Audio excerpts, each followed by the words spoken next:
President Trump's auto tariffs are here, and that means a 25% tariff on all cars that are not made in the United States. If they're made in the United States, there's absolutely no tariff. But no car, not even a US-built Ford F-150, is 100% US made. Just look inside. It's made up of thousands and thousands of parts. Those parts come from over 24 different countries. Countries like Mexico, Canada, Romania. Trump wants these parts to say made in the US. But moving all of this is not so simple. To lift and shift that whole thing, that's kind of like saying, oh, pick up the state of Maine and move it over to Wyoming. Could you do it? I suppose you could, but man, it would be tough duty.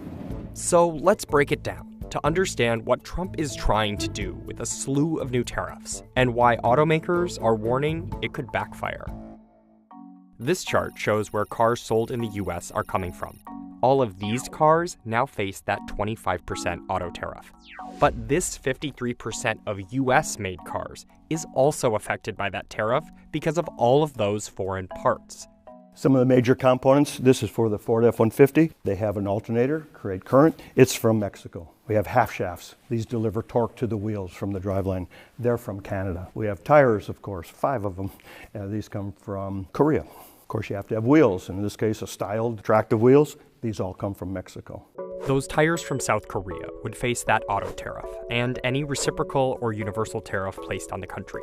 Those parts from Canada and Mexico, well, that's where it gets more complicated. Eventually, they would face that auto tariff, any reciprocal or universal tariff, and an additional Mexico-Canada tariff. But the White House said parts compliant with the US-Mexico-Canada Trade Agreement, or USMCA, remain tariff-free until there is a process to apply tariffs to their non-US content.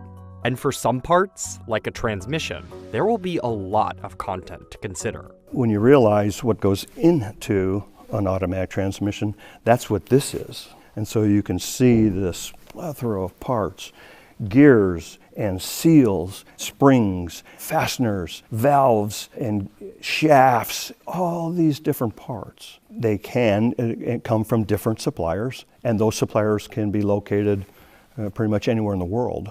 Take a look at this map showing how Canadian manufacturer Linamar creates transmissions for the US market today. It takes 7 border crossings before that part is in a car being sold in the US. These 3 crossings into the US would eventually face Trump's tariffs. And even if the manufacturing of all of this was moved into the US, this part, the raw steel, would still be subject to Trump's 25% tariff on imported steel and aluminum. This is going to be disruptive on day one. It's going to increase the cost of doing business. The total amount depends on the vehicle. A Cox Automotive estimate shows a car made in the US would incur $3,000 in costs from the Canada-Mexico tariffs, plus another $3,000 from the tariffs on foreign-made auto parts.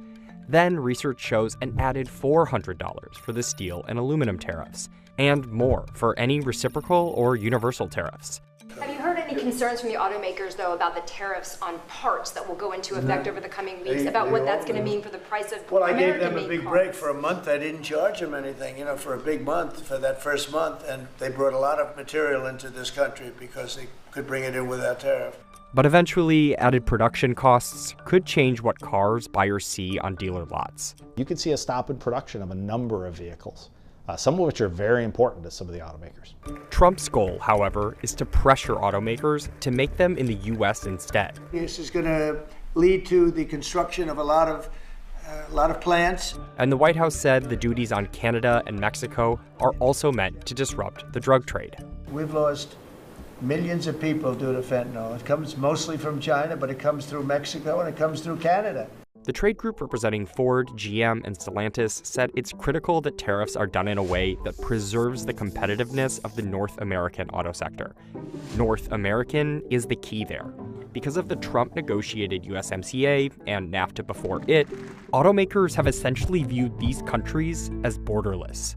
We have really built the industry around that free trade zone that's existed for so long. It's why Mexico and Canada exported about $75 billion in passenger cars and more than $100 billion in auto parts to the US last year. So shrinking supply chains to just the US? If you had to move production of a vehicle or even a complex system like an engine, a transmission, an axle, and you're making that in Canada or you're making that in Mexico and you just want to move the plant, that could be years. Analysts say even shifting a foreign-made part to a U.S. supplier can take months. We have well-established, very detailed testing plans for every component on a vehicle, and we don't get to skip those just because we might want to, or it might be easy, right? Because it's a safety and quality issue. It costs money and it costs lives when we get those things wrong. So either choice, moving production or facing the tariffs, come with added costs, some of which economists say will be passed on to consumers. That will push up already elevated car prices. This could then tamp down demand and slow production. If there's less production, there'll be less demand for workers in the North American auto industry. Even before you get the cut in profitability, there'll probably be a push for more labor-saving investment in U.S. production to try to compensate for the increased costs elsewhere in the production process. That labor-saving investment, analysts say, will come in the form of automation. When you move production to the U.S., you do it, because you need to be close, but it doesn't necessarily bring a lot of jobs with it. It brings a lot of automation.